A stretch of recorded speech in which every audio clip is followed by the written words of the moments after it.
By the way, just talking to league sources during the break, take it for what you will. I am told that the Kings coaching search is now down to 2. Mark Jackson, Mike Brown, not necessarily in that order, and the Sacramento Kings, as we said earlier, would like to wrap this up by the end of the weekend, if not sooner. And that's what we speculated on earlier.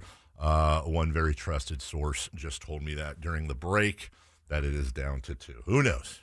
Nobody you can trust more when it comes to Kings or anything else than the Athletic Sam Amick. God knows I pay for it. That's how much he's worth, but the rest of you right now. You've never mentioned that. I have not. But listen, you can go to the Athletic right now. I think it's $1 a month for a year, something crazy like that. They have phenomenal deals. Download the app or go to theathletic.com and get wonderful, wonderful coverage. Sam, good morning, Sam. Good morning, David and Jay. How are you guys? Super. Thanks for asking. Use my full name. That means I'm in trouble or something. He didn't use mine, so I'm good. How are you, buddy? I'm good. You got me messaging my editors in real time with some of your Kings information because I just woke up and trying to see if I wrote a little bit about the search last night, but I don't think it's been published. So okay. Look out for that. Did I? And honestly, you and I didn't talk beforehand. Did I say a thing that you just already said in your unpublished thing? Because I'll fully. Nothing big. I was kind of trying. Actually, here talking about real time. It's been published apparently a couple hours ago. Okay. No, I mean, I kind of just used it as an excuse to. I mean, for one, I mentioned like you did that the choice is expected to be, made by the end of the week, if not much sooner. Yeah. The Clifford thing, I felt like that was, certainly the sense that Steve Clifford wasn't the guy, but, that's your little scoop. So good job on that one. If it's true, could be horrible. Maybe it is Steve Clifford. Oh, I think it's, I mean, everybody involved has been, kind of looking at Mark and Mike at this point. Yeah. But I also, one thing you and I did talk about offline, I just tried to write a little more about the context with Mark in particular and some of the history of Vivek's interest in him and back to the Michael Malone days when Mark had, like a pretty fascinating 2-hour meeting with DeMarcus Cousins and Kings officials right in the middle of, like, Malone had just been fired and Todd Colvin was the coach and Mark wasn't kind of on the books as a candidate, but then it was clear that, there were conversations happening there and it didn't go anywhere at the time, but that was all born out of, it was kind of getting your franchise centerpiece player and Mark Jackson together to see, almost a getting to know you type meeting. So, they've flirted with this before. Sam Amick of The Athletic. We got a lot of questions for you today. Obviously, this is, unfortunately, this is generally when the Kings are their most exciting, is when someone's traded or fired or whatever. And as we're on the precipice of getting a new head coach, I want to ask you what you know and what you think and what you've heard and what you don't believe, if you can cover all that. I'm a little reticent to completely criticize the involvement of Vivek simply because it seems not completely clear. To your knowledge, is there anything that you are confident in saying as far as his involvement and maybe anything that jumps out that you don't believe or don't know? You're going real broad there, buddy. I am. Is he involved in is he influencing, to your knowledge, the choices for a Kings head coach? I mean, I guess my answer is, you can't be naive in this job, so the answer is yes. Okay. But do I have hard intel for you on, hey, Vivek picked up the phone, called Monty McNair and said, Mark Jackson has to be in this search. Sure. No, but the history is the history, so there's that. There's the Warriors component, which, I mean, again, let's not be naive here. They hired a former Warriors assistant coach last time, and even though Vlade definitely made that pick, I think there's like this, there's 30 teams in the NBA, so it's not a coincidence that the Kings continue to gravitate towards former Warriors, coaches. So 2 of the 3 finalists in this one have Warriors ties. Mike Brown's an interesting one because he checks that box. And listen, it's a great program. So, it's like the Spurs, for example, as a quick aside, I wrote this today. 6 of the 8 coaches that are still alive in the playoffs either played under Greg Popovich or got the coaching start under him. So, good programs kind of spawn interesting and good coaches. But the Mike Brown one, he checks the Warriors box, but he's got history with Wes Wilcox. He was with, the Kings assistant GM in Cleveland for 5 years, and they know each other well. So, those are some of the ties. As far as your Vivek question, he's influencing the search. It's just a matter of the final say and what is going to go into that choice. Is it a group effort? I mean, so I don't know. I'm rambling to your answer, but that's kind of all I got. Well, that's fair. You're providing color. Go ahead, Jay. Sam Amick from The Athletic joining us. Sam, I want to stick on Mike Brown here real quick. And obviously, if Steve Clifford is out on the job, Steve Clifford once upon a time was Mike Brown's associate head coach in L.A. Is it possible we could see those 2 pair up again, or is Steve Clifford just looking for a head coaching job or bust at this point? You're going Monty and Wes Wilcox style, but for the coaches. I see you play. Okay. Can you unpack that again as I can get the spider webs out? Is there a scenario where if Mike Brown is named head coach of the Sacramento Kings that it's possible for him and Steve Clifford to reunite again, or is Steve Clifford looking for a head coaching job at this point? No, I don't know the answer. I wouldn't be shocked to hear that. I have not, inquired about if Mike got the job, who his assistants might be. I could see that. He was obviously with Brooklyn last year, but he hasn't been on a sideline for a minute.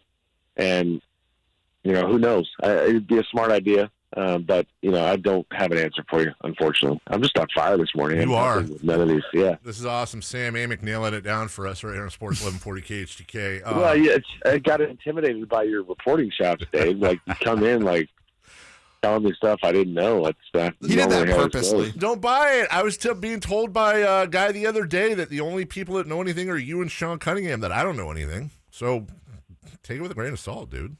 Wow. I don't know what I'm talking about. Mostly true, but okay. That's a good point. Sam, what if any? Can you shed the?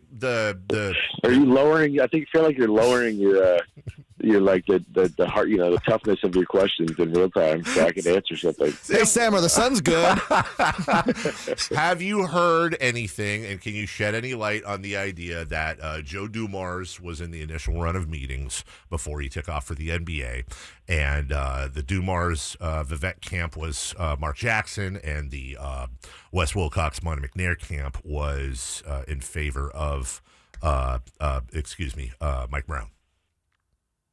Those rumblings. My only thing with these rumblings are that, and I kind of tried to write this, is it's, this is the dirtiest part of the year of the NBA calendar in terms of the rumor mill. So, yes, the sense from people close to the situation, but people who have massive agendas at the moment, that is the narrative 100%. Now the Dumars part, I did not know if he was on the Mark side. Sure. I can tell you that, I've gleaned a fair level of, Mark's a pretty confident guy anyway, but, coming from his side, there's confidence over there, but it's,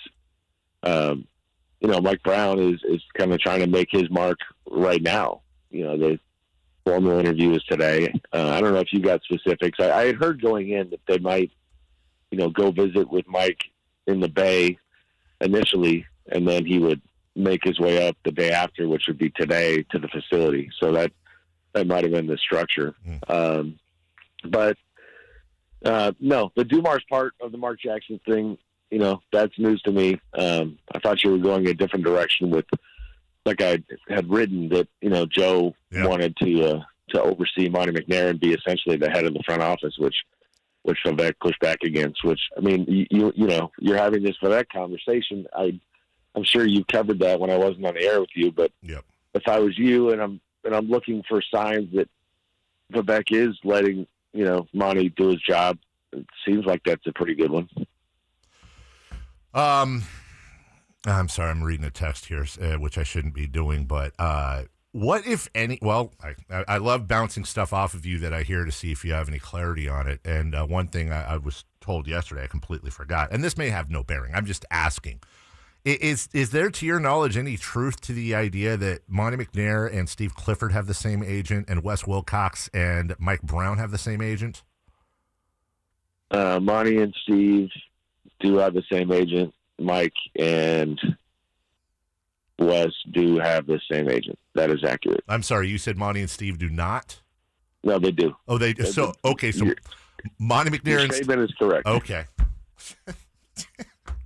And you're in the weeds. I know.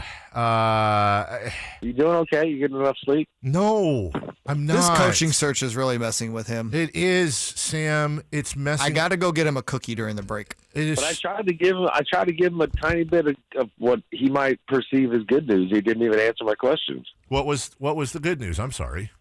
No, until you were looking at your text. Melissa was probably yelling at you. That Joe Dumars wanted to head up the front office. Oh, and yeah. Vivek said no. Well, and then that. Which brings us to my biggest worry about Mark Jackson. You and I have gone back and forth in a lot of different ways. I won't disclose off the air about this, and they've been wonderful conversations, truly. I go back to forget about all the things with Mark Jackson that have been gone over time and time and time again. I wish the man no ill will. I don't know the man. I'm not going to judge him. But now I'm asking you philosophy, and then Jay says we got to wrap up.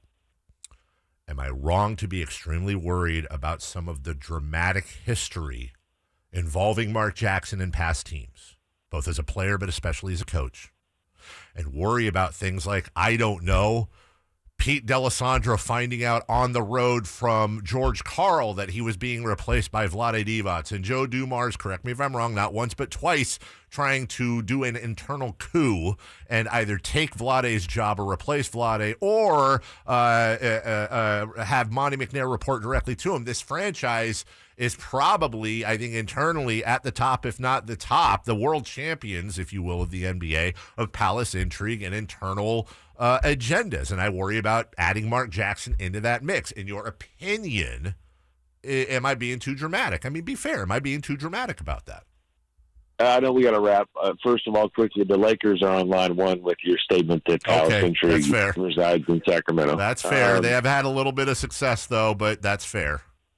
Yeah, that's fair as well. I'm just going to focus on the track record on the court, but also the palace intrigue with the Warriors. Yes, it ended fairly badly with the Warriors. Yes, and again, we don't have the time, and it's a nuanced conversation, but by the end, it was a very divisive environment. With Mark sideways with ownership in the front office, and players even being split on which camp they were in, and over the course of time, his tenure during that stretch has just slowly looked better and better because of what it kind of spawned, where it was, his statement about Stephen Clay being the best shooting backcourt of all time that was so ahead of its time. And now they've been that for years. And then, and what they've accomplished, that he played a part in beginning. So yeah, it was very chaotic at that time. I think like you said, you guys got to go, but I'm not going to say that.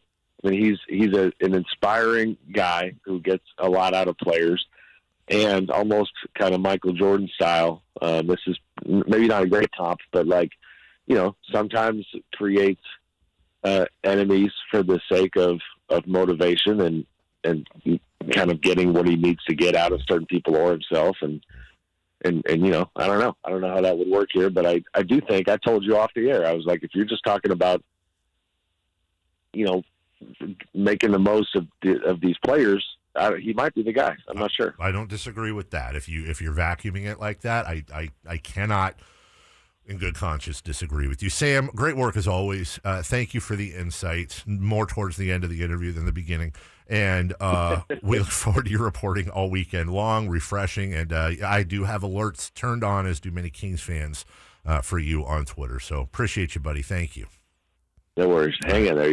I'm worried about you. You should be. My blood pressure's up. Thanks, bud. Take care. That's Sam Amick. We will take a break. We're right back.